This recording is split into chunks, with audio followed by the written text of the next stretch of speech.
अध्यात्म मीडिया वृंदावन की ओर से आप सभी दर्शकों को बहुत बहुत मंगल बधाई। यह स्थान ब्रज में जो पौराणिक स्थान हैं, जो एक तरह से देखा जाए तो लुप्त के कगार पे है, लेकिन फिर भी संत महात्मा विद्वानों ने इसे अभी तक अपने अथक प्रयास से, भजन से, भाव से अभी तक भी इनको सेव कर रखे हैं, बचा रखे हैं। आज हम पहुँचे हुए हैं मथुरा स्थित सप्तऋषि टीला।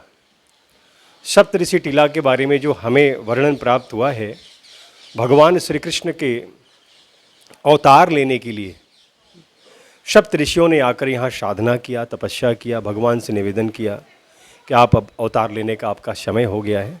बाकी जो हमारे यहाँ के जो स्थानीय हमारे महाराज जी हैं, इनके मुखारविंद से हम श्रवण करेंगे। और कभी भी अगर आप आएँ मथुरा, तो इन प्राचीन स्थानों पर जरूर आएँ। यहाँ आने से ही आपका मथुरा ब्रज आने का जो फल प्राप्त होता है तभी मिलेगा। अन्यथा इन पौराणिक स्थानों को छोड़कर अगर आप कहीं और दर्शन करते हैं तो ब्रज की परंपरा के अनुसार आपके दर्शन पूर्ण नहीं होगी। आइए देर न करते हुए पहले हम आपको दर्शन कराएं। हमारे सप्तऋषि महाराज जो हैं, जिनकी वंश परंपरा पूरे सनातन में चलता है, हम पूरे संसार इनके ही संतान हैं। और एक सप्तऋषि के साथ माता जी हैं, उनके बारे में भी क्यों कहा गया है कि सप्तऋषियों में एक ही ऋषि माता थी। तो हम हमारे पूज्य महाराज श्री को दंडवत करते हुए हम महाराज श्री से समझेंगे, जानकारी लेंगे यहाँ की विशेष महिमा। महाराज श्री का स्वागत और दंडवत करें। बोलो जमुना मैया की जय, कृष्ण कन्हैया की, राधा रानी सर्वेश्वरी की जय। ये सप्तऋषियों का तपोस्थली है। यहाँ चारों युगों की इनकी लीलाएं मिलती हैं, सतयुग से लेके अभी कलयुग तक। तो सप्तऋषियों ने यह तपस्या की है, तपोस्थली है। जो जमुना किनारे के 24 तीर्थ हैं, उनमें से एक तीर्थ ये ऋषि तीर्थ है। जो ब्रज 84 को उसकी यात्रा होती है, उसका परिक्रमा की शुरुआत ही यहाँ से होती है, रक्षा सूत्र बंधा के। ऐसा महत्व जो है हमारे 12 पुराण से मिलता है। और नारद पुराण में भी इसका लेख है, और स्कंद पुराण में तपोस्थली सप्तऋषियों की, या सप्तऋषियों ने तपस्या की है। उन सप्तऋषियों में जो विराजमान ऋषि हैं, इनमें बाएं हाथ से देखेंगे, पहले यमदग्नि ऋषि परशुराम जी के पिता। दूसरे नंबर पे विश्वामित्र ऋषि हैं, जो रामचंद्र जी को विद्या पढ़ाई, विद्या गुरु है, जनकपुर ले जाके स्वयंवर करवाया है राम जी का। और तीसरे नंबर पे जो विराजमान ऋषि हैं, वो अत्रि ऋषि हैं, अनसुईया जी के पति। जब राम जी वन को गए हैं तो चित्रकूट पे अनसुईया जी ने माता सीता को स्त्री धर्म बतलाया है। और चौथे स्थान पे जो विराजमान ऋषि हैं, वो भरद्वाज ऋषि हैं। इनका स्थान प्रयागराज में, जब राम जी वन को गए हैं तो एक रात्रि वहाँ निवास भी किया है। और श्यामवण जो आप देख रहे हैं, ये कश्यप ऋषि हैं, सूर्य नारायण के पिता और जमुना जी के दादा। तो ऐसा बोलते हैं, कश्यप अदित महात्व तीना, तातई पूरा वर्दीना, नदी पहाड़ जीव जंतु और देवता और दैत्य, ये इन्हीं से उत्पत्ति है इनकी। उसके बाद में है वशिष्ठ ऋषि, महाराज दशरथ जी के कुल पुरोहित और राम जी के गुरु। वशिष्ठ पत्नी माता अरुंधति यहाँ विराजमान है। और उन्हीं के बराबर में है गौतम ऋषि, अहल्या जी के पति। सप्त ऋषि और माता अरुंधति यहाँ पे विराजमान है। तो हमारे संतों और महात्मा गुरुजनों के माध्यम से पता लगा है, भगवान कृष्ण के लिए भी इन्होंने यहाँ पे तपस्या की थी कि कंस दुष्ट का नाश हो, श्री कृष्ण भगवान का अवतार हो। तो बहुत प्राचीन जगह है। वो यज्ञ की बहुत आज भी टीले से यहाँ देखने को प्रत्यक्ष प्रमाण है, मिलता है सतयुग का। ये हाँ, दर्शन होते हैं उस चीज़ के।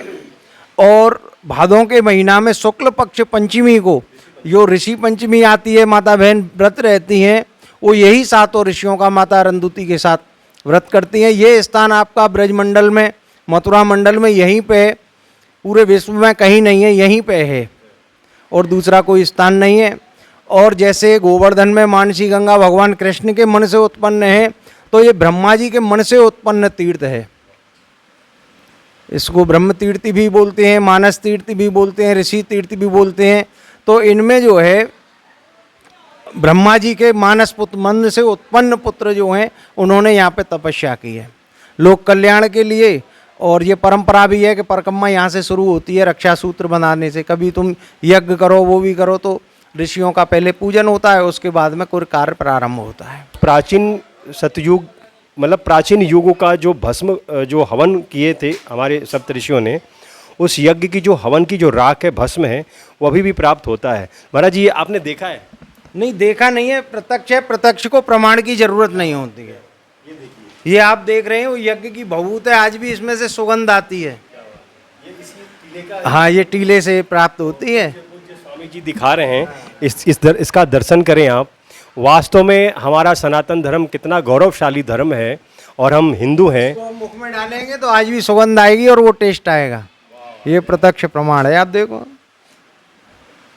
ये भूमि कोई साधारण भूमि नहीं है।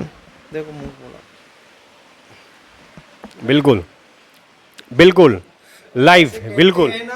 मुक्ति कहे गोपाल सो मेरी मुक्ति बताए, ब्रज रज उड़ मस्तक लगे, मुक्ति मुक्त हो जाए। तो ये हम यहाँ पे जो आते हैं भस्म प्रसादी देते हैं और मस्तक पे इसको धारण कराते हैं। मुख में तो डाल दो, मस्तक पे लगवा दो।